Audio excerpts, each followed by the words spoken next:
Everyone, welcome to my channel with a new vlog. আজ হচ্ছে 16 তারিখ সোমবার, বিশ্বকর্মা পুজোর ঠিক আগের দিন। আর আমি আর আমার কাকিমা দুজন মিলে চলে গেছিলাম বিশ্বকর্মা পুজোর বাজার করতে। সমস্ত কিছু এক জায়গায় পাওয়ার জন্য কালীবাবুর বাজারে গেছিলাম। প্রথমে গিয়ে সমস্ত ফল নিয়ে নিয়েছিলাম। আমাদেরকে 5 রকম ফল কিনতে বলা হয়েছিল, তাই 5 রকমেরই ফল কিনেছিলাম। তার সাথে লিস্টে আরো অনেক কিছু ছিল, সেগুলোও ঘুরে ঘুরে কিনছিলাম। আর এই বিশ্বকর্মা পুজো উপলক্ষে এই ছোট ছোট কলা গাছ আর ডাবগুলোর প্রচন্ড বেশি দাম বলছিল। তারপরে চলে গেছিলাম আমরা এই দোকানটায় পুজোতে যে মাটির ঘট লাগে সেই সমস্ত কিছু নিতে। এখান থেকে আমাদের টোটাল 5টা ঘট নেওয়ার ছিল। আর আমি তো এত কিছু বুঝি না, তাই কাকিমাই এগুলো সব দেখে শুনে নিচ্ছিল। বিশ্বকর্মা পুজোর জন্য ঠাকুর আমাদের দোকানের পাশ থেকেই নেওয়া হবে। আর এখানেও এসে দেখি এখানেও খুব সুন্দর সুন্দর ঠাকুর পাওয়া যাচ্ছিল। তারপরে এই দোকানটার পাশ থেকে আমরা এই ছোট ছোট ডাবগুলো নিয়েছিলাম, যেগুলো এক একটা 80 টাকা করে দাম নিয়েছিল। দেন পান পাতা কিনে নিয়ে চলে গেছিলাম আমরা এই দোকানটায়, যেখানে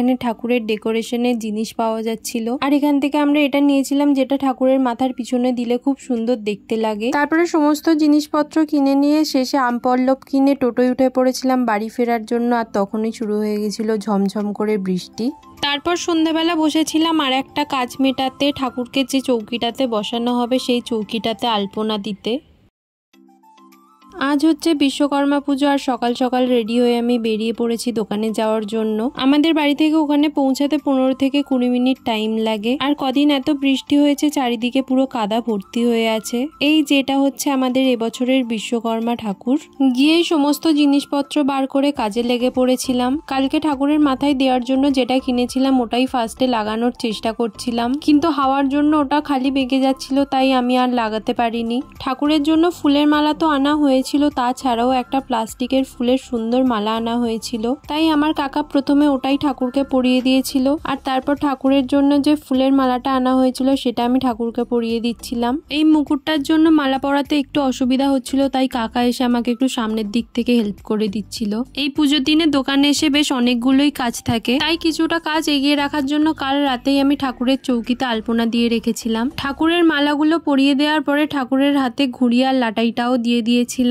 আর কাল ডেকোরেশনের জন্য যে গাঁদা ফুলের প্লাস্টিকের মালাটা কিনেছিলাম সেটা তো এখানে লাগানো যায়নি, যেহেতু জায়গা ছিল না, তাই পিছনে ঝোলাবো ভেবেও ঝোলাতে পারিনি। তাই চৌকির সামনেই সুন্দর করে এরকম ভাবে লাগিয়ে দিয়েছিলাম। আর এটাও বেশ দেখতে ভালোই লাগছিল। তারপর পুজোর জোগাড়ের সমস্ত জিনিসপত্র কাকিমা আস্তে আস্তে বার করছিল, আর আমি বসে পড়েছিলাম ফল কাটতে। আর আজকে ফলের মধ্যে ছিল শসা, পেয়ারা, আপেল, কলা আর নাশপাতি।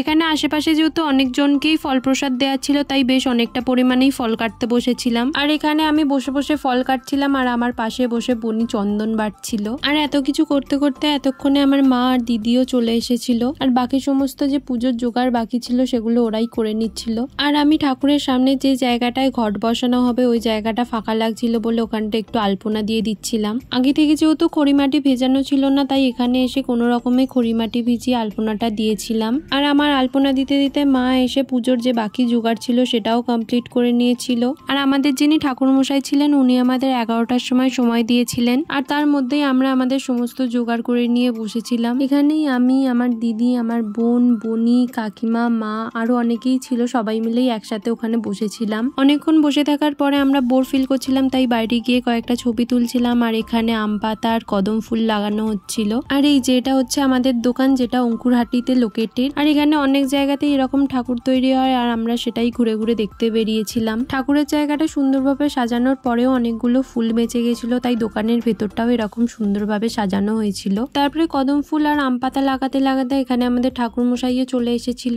মোটামুটি 1-1.5 ঘন্টা জোগাড় করে বসে থাকার পরে আমাদের ঠাকুর মশাই এসেছিলেন। আমাদের জোগাড় করে রাখার পরেও পুজোর আগে কয়েকটা জোগাড় বাকি থাকে, যেগুলো ঠাকুর মশাই এসে নিজে করেন। যেমন তীরকাঠি লাগানো, ঘট বসানো, ডাবে সিঁদুর পরানো, এই সমস্ত কিছু উনিই করেন, তাই এসে উনিই করছিলেন প্রথমে।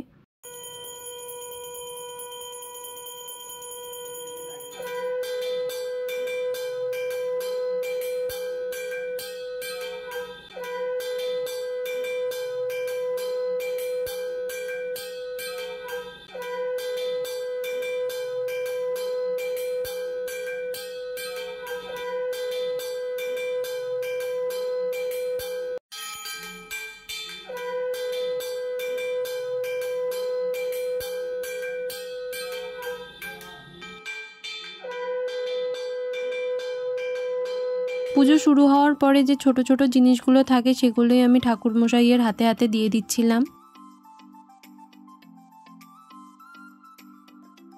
আর এখানে পুজোয় বসেছিল কাকা, আর আজকে আমার বাবা আসতে পারেনি কারণ শরীরটা ভালো ছিল না, তাই বাড়িতেই রেস্ট করছিল।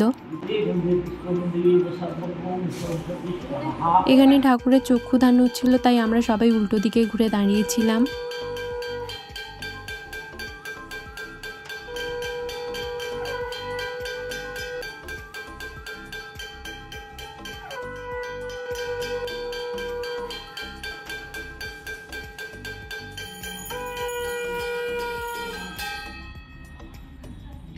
পুজো শুরু হওয়ার কিছুক্ষণ পরে আমার দিদি এখানে ধুনো জ্বালিয়ে নিয়েছিল, আর সেই ধুনোর ধোঁয়া সব জায়গায় ছড়িয়ে দিচ্ছিল। আর তারপরেই শুরু হয়ে গেছিল এখানে ঠাকুরের আরতি।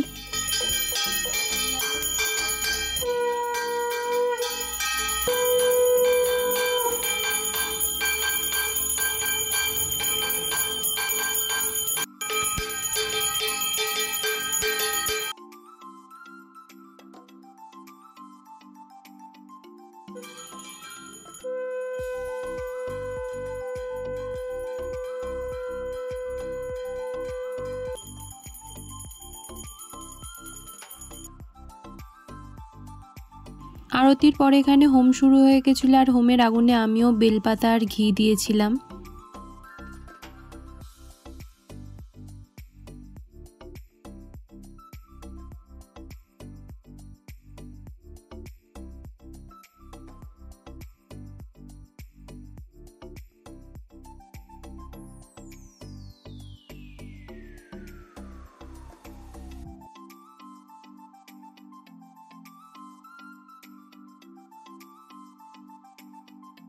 হোম শেষ হয়ে যাওয়ার পরে হোমের আগুন নিভিয়ে আমরা এখানে সবাই মিলে অঞ্জলি দিতে বসে পড়েছিলাম। পুষ্পাঞ্জলি বিশ্বকর্মং নমঃ সূর্য শ্যাম কাল বর্ণাশ্রম পুষ্পাঞ্জলি নমায় নমঃ বিশ্বকর্মায় নমঃ। আজকের পুজো মিটতে মিটতে একটু দেরি হয়ে গেছিল, কিন্তু পুজোটা আজকে খুব ভালোভাবে হয়েছিল। আর তারপর আমার মা এখানে বসে পড়েছিল সবাইকে ফল প্রসাদ দেওয়ার থালা সাজাতে, সাথে আমিও একটু হেল্প করে দিচ্ছিলাম। আর তারপর সবাইকে প্রসাদ দেওয়ার পরে আমিও এক থালা ফল নিয়ে বসে পড়েছিলাম প্রসাদ খেতে। দেন সমস্ত কিছু গুছিয়ে নিয়ে বিকালবেলা বাড়ি চলে এসেছিলাম। দেখা হচ্ছে অন্য একটা ব্লগে। আর এই ব্লগটা ভালো লাগলে অবশ্যই একটা লাইক করে দিও, চ্যানেলটা সাবস্ক্রাইব করে দিও।